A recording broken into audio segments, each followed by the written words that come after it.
اکرام، میں تو حاضر ہوا تھا حضرت رحمۃ اللہ علیہ کے تعلق سے کچھ سننے کے لیے، لیکن سنانے کا حکم ملا ہے۔ دل کے اندر ایک بات آتی ہے کہ آج ہمارا ایک مزاج بنتا جا رہا ہے کہ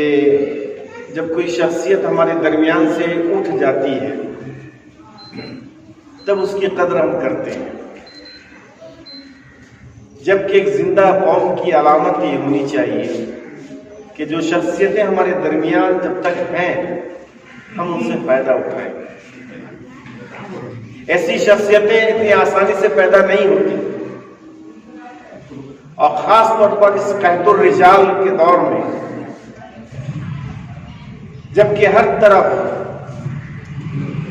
علم کا وزن گھٹتا جا رہا ہے، علم کا معیار گھٹتا جا رہا ہے، ہر ادارے سے لوگ فارغ ہو تو رہے ہیں کثرت سے، لیکن ان فارغین میں تلاش کرتے ہیں امت کے لیے، انسانیت کے لیے، اور جن کا تعلق اللہ سے بھی مضبوط ہو، ایسے لوگ نایاب ہوتے جا رہے ہیں، نایاب ہوتے جا رہے ہیں۔ اور خاص طور پر اس لاک ڈاؤن کے زمانے میں تو بڑی بڑی شخصیتیں ہمارے درمیان سے چلی گئی، اب آنکھیں ترستی رہ جائیں گی ان کو دیکھنے کے لیے، بس ان کے چند جملے ہمیں یاد ہیں، انہیں کو ہم دہراتے رہیں گے اور دل میں افسوس کرتے رہیں گے۔ لیکن حضرت مولانا جاوید صاحب رحمۃ اللہ علیہ جب تک بحیات تھے، ہم لوگ اپنے ٹھنڈے دماغ اور دل پر زور ڈال کر سوچیں کہ بھی ہم نے اس نیت کے ساتھ اتنی بڑی تعداد میں وہاں حاضری کی کوشش کی کہ ہم ان سے فائدہ اٹھائیں، ان کی روحانیت سے،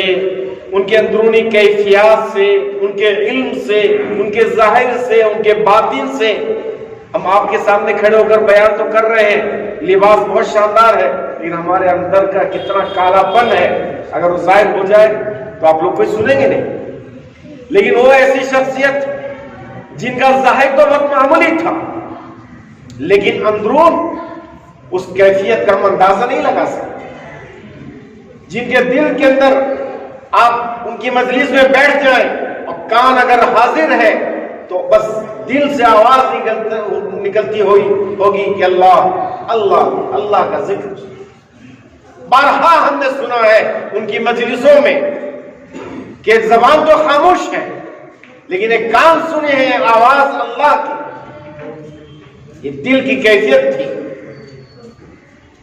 وال تھا دل کے اندر اللہ کے ذکر کا، اور وہی وہ وال اللہ نے ان کو مقبولیت دی، اور ایسا اللہ نے ان کو پسند کیا۔ سنا کہ آخری وقت تک تہجد کی نماز کے وقت کہہ رہے ہیں کہ اگر تہجد کا وقت ہو گیا تو مجھے وضو کرا دو،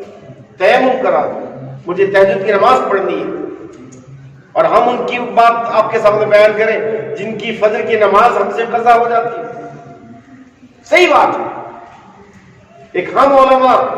ایک ہم دیندار، اور ایک وہ اللہ والے تھے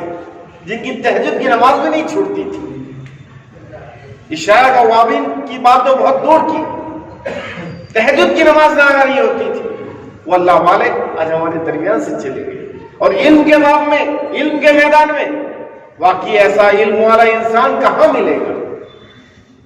سامنے بیٹھ جائے، کسی موضوع کو ان کے سامنے چھیڑ دیا جائے، کوئی مسئلہ پوچھ لیا جائے حدیث کے تعلق سے، قرآن کے آیات کے تفہیم کے تعلق سے، تو ایسا لگتا ہے کہ اب سمندر ابل رہا ہے۔ یہ میرا تجربہ، ذاتی تجربہ، بہرحال نے ایسے سوالات ان کے سامنے کیے، لیکن ایسا لگا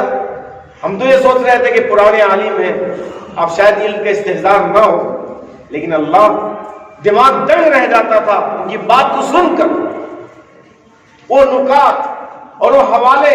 جب پیش کرتے تھے تو انسان پریشان رہتا تھا، واقعی اس بڑھاپے میں، اس اڑیسہ کی سرزمین میں علم کا اتنا استحضار،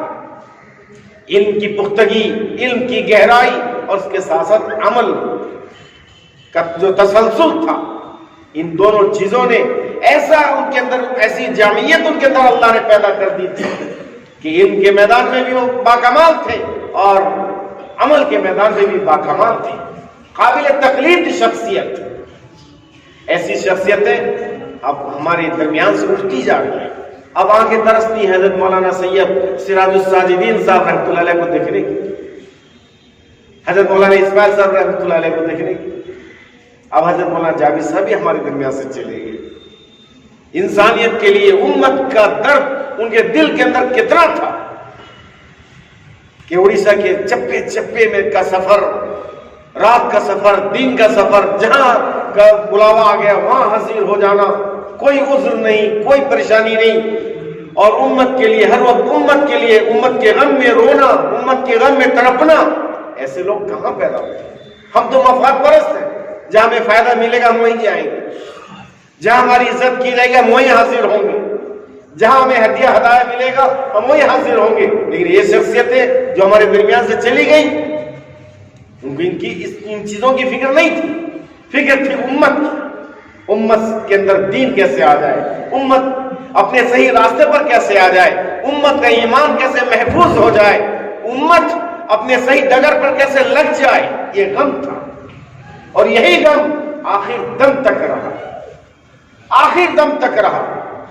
انسانیت سے بھی تعلق اور اللہ سے بھی تعلق، ان دونوں تعلق کو انہوں نے ایسا مضبوط کر لیا تھا کہ آج اس خلا کو ہمارے لیے پور کرنا بہت مشکل ہے۔ وہ خلا اتنا بڑا خلا ہو گیا ہے کہ ہم دہائیاں گزر جائیں گی اس کو محسوس کرتے رہے۔ اس لیے ہمارے لیے ضروری ہے کہ ان کے جو کام، ان کا جو مشن تھا، ان کا جو تسلسل تھا، ہم کچھ نہ کچھ نقل اپنے اندر اتاریں۔ ان کے راتوں کا رونا، ان کے دین کے اندر امت کے لیے تڑپنا، ان چیزوں کو ہم اپنے اندر اتاریں، تب جا کر اس امت، ورنہ اللہ کسی کا محتاج نہیں ہے، ہمارا محتاج نہیں ہے۔ اللہ ہمیں ہٹا دے گا، دوسرے کو لے آئے گا۔ اب امت کا جو حال ہے، اب امت کو ایسے علماء کی سخت ضرورت ہے۔ اب جو ہم ان کا تذکرہ کر رہے ہیں، ان کو ماننے والے ہیں، ان کے نام لیوا ہیں، ان سے نسبت رکھنے والے ہیں، کسی بھی تعلق سے، جبکہ میں یہ بتا دوں کہ سرزمین اڑیسہ کے اندر علماء میں سے شاید میرا کوئی استاد نہیں ہے، اس لیے کہ میری تعلیم کی شروعات اڑیسہ کے باہر ہوئی، لیکن اڑیسہ کے جن شخصیات سے میں زیادہ متاثر رہا، حضرت مولانا سید سراج الساجدین صاحب رحمۃ اللہ علیہ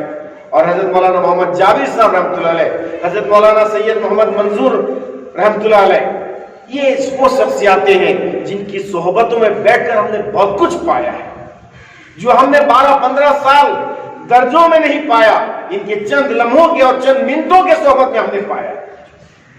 اور اس بات کو کہنے میں ہمیں کوئی تکلف نہیں، اس لیے کہ ہم باہر جیمت اداروں میں پڑھ کر آئے، بڑے ادارے تھے، اساتذہ سے قربت اتنی آسانی سے نہیں ملتی تھی، لیکن یہاں صوبائی سطح پر جو تعلقات ہونے کی بنیاد پر جب ہم حاضر ہوتے تھے تو صحبت آسانی سے مل جاتی تھی، اور ان چند لمحوں اور چند منٹوں کے صحبت میں ہمیں جو چیزیں ملی ہیں ہم اس کو فراموش نہیں کر سکتے۔ اس لیے میری گزارش ہے خود اپنی ذات سے بھی، ہم تمام طبقہ علماء سے بھی، کہ ان کی زندگی کو ہم اپنے لیے نمونہ بنائیں، عمل کے میدان میں بھی، ذاتی زندگی کے میدان میں بھی اور سماجی زندگی کے میدان میں بھی، تب جا کر اس امت کے لیے بھی ہم مفید بنیں گے اور اپنی ذات کے لیے بھی ہم مفید بنیں گے۔ اللہ تعالیٰ ان باتوں پر ہمیں عمل کی توفیق نصیب فرمائے۔